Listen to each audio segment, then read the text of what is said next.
I've got some slides that I'm going to share with you. So I'm going to give that a go now and hopefully that will work. Is that shared with you now? Excellent. That's perfect. Thank you. Lovely. So Ledbury District is one of 8 districts in Hereford Diocesan Guild.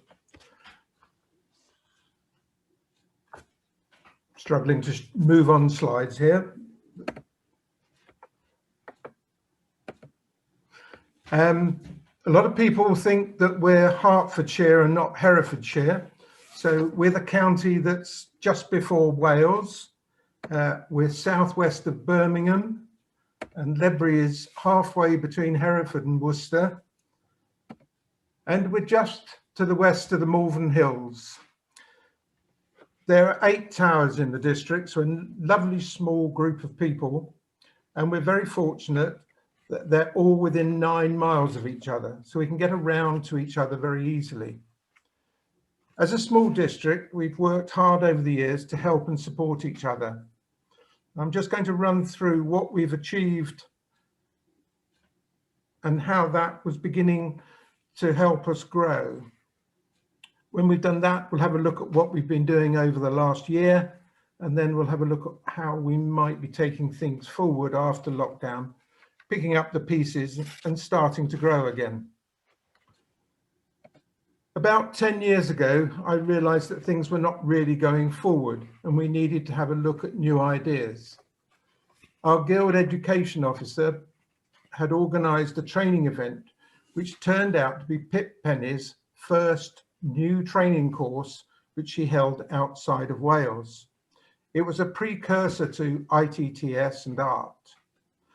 4 of us from our district went, and when we'd finished the day and had a discussion, we realized that we could do things differently. So we arranged a meeting between the tower captains and other people in the district who might be able to teach. Our meetings are usually held in the British Legion Club, which has got a bar, and we bring and share some food, and that all helps to make these meetings go on. The first thing we did was we had a look at the numbers that there were in the towers. Those specific numbers aren't really particularly helpful to you, but it did give to us a real understanding that we'd got lots of people on the books, not so many people who actually rang. We taught a fair number of people, but we hadn't retained very many at all. We also looked at how many people we thought we might lose over the next 5 years, either by going to university or dropping out because of ill health or even worse. And it worked out that we were going to lose probably 2 people per tower. So we realized we'd got to do something. We had good discussion, and there were certain things that we came up with. We were going to try and learn how to teach. And this was just before art courses was starting. So we had to sort something out for ourselves. And we went over to Worcester Cathedral and had an excellent day with Bernard Taylor on their dumbbells. Since then, we've all been on art courses, both modules 1 and 2. The other thing that we decided we would do is no teaching on our own. We teach as a group. So we get a group of new ringers and we teach them as a group of teachers. And this worked really well. We also realized that we were going to need a list of how we were going to teach so that we could all teach in the same way and in the same process. The learners very quickly realized that people have got different ideas and they get confused by it. So we actually created a process for teaching, and we all teached from bell down. That document is available on Smart Ringer, and the link is at the bottom of the page. The other thing that we did was to have regular sessions 2 or 3 times a week. I remember the best one of these groups that we organised, we actually had a couple and they had an hour's session every night for 10 days. And at the end of that, they were ringing with the rest of the band. We moved people on from these regular frequent sessions, move them onto simulators where we're ringing on rounds 3 and then progressively more. The use of headphones when you've got a group of ringers like this is essential, otherwise it becomes cacophonous, but it does help the learners ring. They improve their listening skills and learning to ring by rhythm. So we did this for quite a while. It had its inevitable ups and downs, but we needed something more. Birmingham had come up with a splendid idea of their ringing school, and we would have liked to have picked that up in this area, but we just didn't have the resources to do that. So we thought about it and worked a way around it and have adapted it to produce what we call District Practice Week. So all the tower practices are cancelled for the first week of the month. Everybody's invited to a specific practice, students and helpers, and all confirm their attendance so we know they're coming. Scheduling was a bit of a nightmare, but it did sort itself out after the first few weeks. You can have a look from this spreadsheet. We've got a number of groups: Plain Hunt Group, Plain Hunt and Bob Doubles, Bob Minor, and those that were going on beyond that. We also had a 7/8 bell practice for those that were learning Plain Bob or Grandsa. And as you can see, this patch to the right, the pink patch, are all the helpers. And we had to use all our helpers a lot of the time. Some people were doing 4 or 5 nights a week.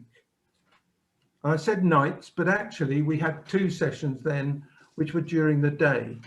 With quite a lot of retired ringers, we were able to do that, and it was very useful.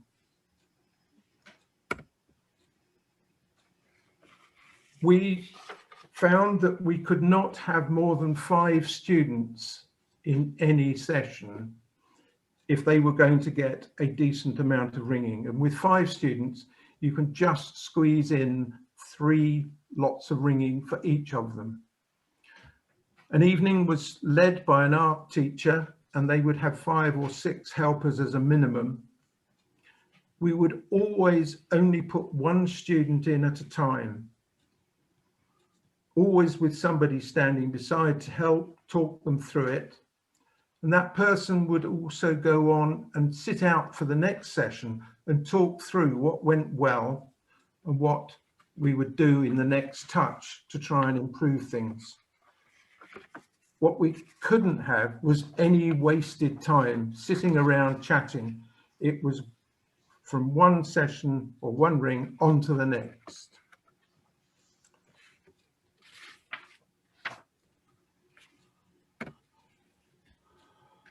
This ran for about 12 months before we realized that things were getting a little bit awkward and difficult, because we were getting people moving out of the Bob Minor area and moving up. And this obviously showed that it was working, because we were running out of students at the bottom end and were left with students not being able to have a session to ring at. So we rejigged things, and we had a specific Friday evening later in the month for the helpers so they could have a surprise major. We had another Friday evening where we had a 7 and 8 bell learners practice on the lighter bells, and then the Plain Bob Minor Plus group, which were at any range above that, was on a Saturday morning. again, these were all organised in the same way, by invitation. It was really essential that we knew that who was coming and that we'd got enough students and enough helpers at any stage. This was all working extremely well when lockdown hit. So what have we been doing over the last year? A couple of towers have had Zoom meetings every week, purely as social events, and these have worked really well. Jenny Lawrence has been organising Ringing Room and Zoom sessions for her 2 towers, and there've been a number of people that have worked with her and some of the students as well. And a 3rd tower has more recently joined in on that Ringing Room. We just managed to have our AGM before lockdown, but we did have our half-yearly meeting in August, September time on Zoom, and we've held this year's AGM on Zoom. We've had a number of district Zoom get-togethers, purely as social chats, and those have worked well, together with a few quiz nights. Most towers have managed some ringing with various numbers at different times. The best we were able to do was at Bosbury Tower. We've had 3 socially distanced ringers on the ground floor and 3 on the 1st floor. And it was encouraging to hear one of the ringers say, "Why didn't I listen to you a while ago? All you have to do is listen." And their striking improved remarkably well. We've had 2 major tower restorations in the area. Ledbury have been out the whole of this year, and we've been working hard to, and have got them back, but of course we can't ring them, which is a shame. And East Nor, those bells are coming out this coming week, so they've been working on the tower over this last year as well. And this has involved a lot of people in getting together and has kept us all working together. So where do we hope to go? Who knows what we'll be able to do or when we'll be able to do it. But it is essential that we have some plans in the background that are flexible depending on what comes up. And the sorts of things that we're looking at are a survey. Although we know most of our ringers quite well, it will be useful to see exactly how they will want to come out of the woodwork, what precautions they'll want to take. We're going to give help and guidance on inspections of all the towers, just to make sure the bells are fit to ring. And we're then going to have individual practices, raising, ringing and lowering practices, give everybody a bit of confidence building. We've managed to do that in 1 or 2 of the towers where they've been ringing at 6 o'clock every evening, and that has been very useful for getting people back on the end of a rope. Our plans are to have a couple of the big airy towers, or a ground floor one, open for a couple of hours, and people can book in to come along and have a go. We're going to have some art teachers available to help sort out any problems and improve on their handling. We've got 2 training bells, one new one in Ledbury, and we've got a mobile one which at the moment sits in Bosbury Tower, and those we're going to open up for everybody to have a go at. As and when we can, we'll start our district practice weeks. And again, I think that will be at a very low level to start with, confidence and strength building. Looking at some theory sessions, it'd be very nice if we can look at those as in the pub, round a table for half a dozen people, but it might well have to be online. One of the things that we're looking at to try and get numbers up is looking at all the lapsed ringers and those that we've taught over the years, and encourage them to come back for their exercise, mental stimulation and socializing. But also we're going to talk in terms of them helping us back out, trying to get us back up and ringing.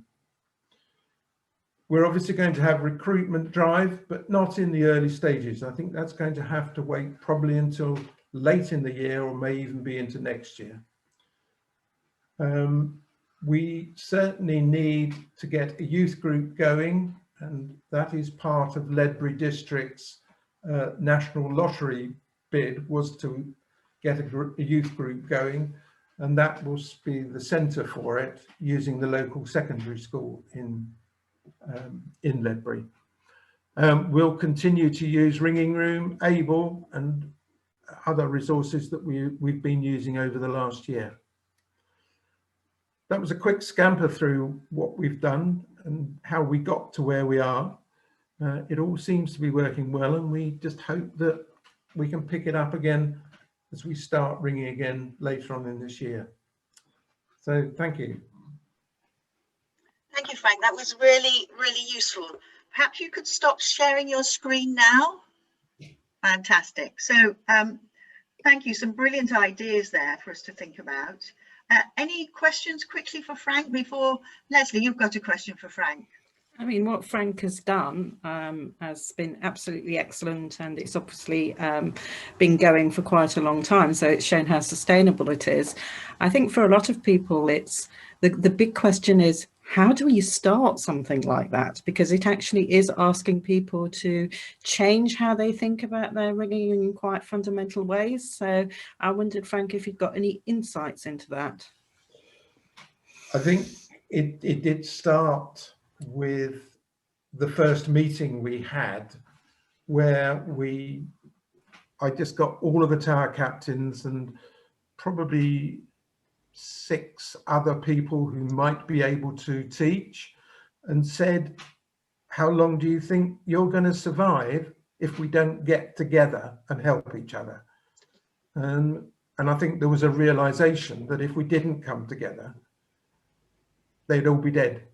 You know, the towers would be not ringing. So that to me was where it started from.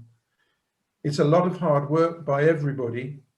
And there's usually 2 or 3 people in any organisation which take on the majority of the organisation and try and get these things moving forward. But what we have tried to do is to get everybody involved. So everybody who came to that initial meeting actually went to Worcester and did a training and helped to find a better way of actually teaching ringing. Thank you.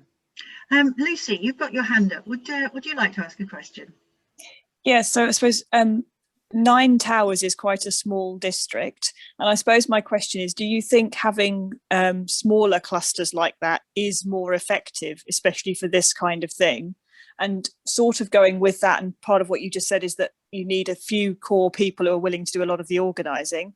Are other districts in Herefordshire achieving similar things, or does it really rely on having 2 or 3 people who are willing to lead it? To answer your first one, yes, small groups do work really well. The other area around here is that Leominster have picked up and are doing very much the same sort of thing, but very much it was just really before lockdown started that they started that process. And yes, they are a small group of, I think, about 7 or 8 towers. So to be a cluster, you have got to be a smallish group. You've got to be able to get easily between the towers so that everybody doesn't have an excuse that, oh, I can't travel that far. So yes, small groups, and Leominster have started on a similar process. Thank you. That's super. Thank you. Thanks, Lucy. Simon. Yeah, Frank, in the week when you have all the practices cancelled and you basically distribute to other practices, how many people decide not to go ringing at all in that week as a sort of rough percentage? Because this is something we thought about, and some people just, if they're not ringing their own tower, they don't want to do it. So I'm just interested in how many people take part in that group week?